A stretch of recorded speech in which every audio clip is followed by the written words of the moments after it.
Hey everybody, Ryan here.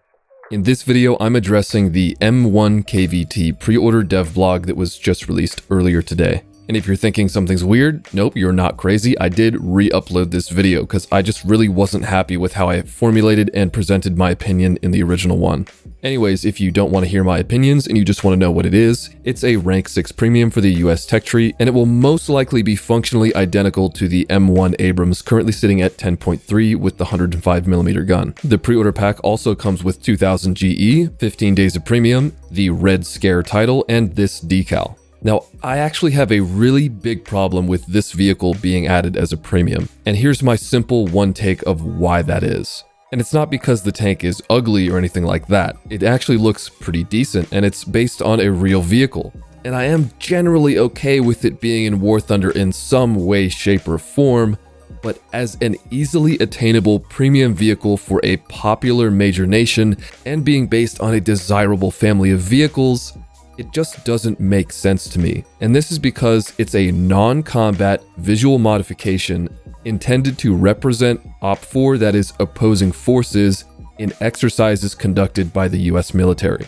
Now, I'm totally okay with visual 3D flair and stuff like the Panzer Battalion and the Wolf Pack and the FPS, like those are fine. This vehicle is not intended for combat, it's for exercises. And so here's what I think Gaijin should have done if they really wanted to add a new premium to rank 6 in the US tree. Just copy the premise of the Panzer Battalion. Just take the M1 Abrams and just dress it up like some random picture you could probably find anywhere on the internet of just some random tank battalion in the US Army. Or the Marines, I don't care. You could do whatever you want to do. Whoever used the M1, just put a skin on it and call it good. Maybe add some camo netting, add some bags everywhere, you know, dress it up. Similar to the like IS-2 number 321 or the Panzer Battalion. Because like for me, the aesthetics of the KVT is straying way too close to the 3D styles like you find in World of Tanks, which are just outrageously ridiculous. I mean, sure, they look cool in like Mad Max and shit, but like that's World of Tanks.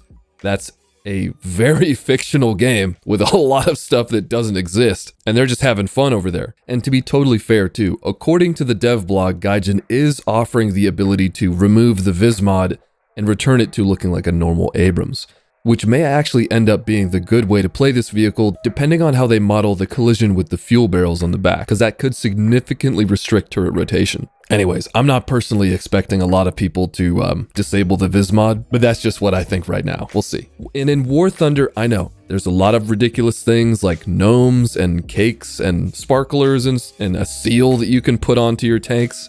But I still feel like it's much more grounded in reality and authenticity than other games. I'm not saying it's a simulator, but just the theme of War Thunder overall, I don't think it fits well with this KVT vehicle.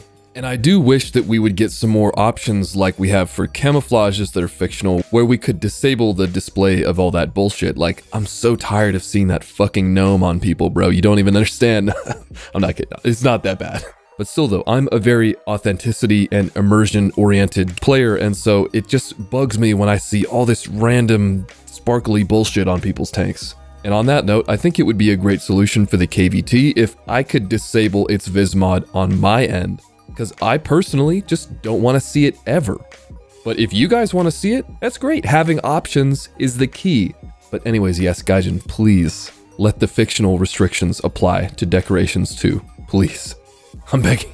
And if you were here for the first edition of this video, I definitely was overreacting in my statements, but I still think that my general response to the addition of the KVT is not an overreaction. I don't think they should do something like this. If anything, I hope it goes the route of the old CV90-105, which was changed completely while remaining in the same premium vehicle space. The model was changed, the name was changed, the performance characteristics were changed, and now it's sitting at 10.0. And also continuing on the theme of my previous statements, I do still think that this sets a bad precedent for the future in terms of adding thematically dissonant vehicles into War Thunder. Anyways, I would love to hear your thoughts, and if you commented on my previous video, please feel free to slap it on this one too. I'm not trying to silence anybody, I'm just trying to correct my own statements, because they were shit.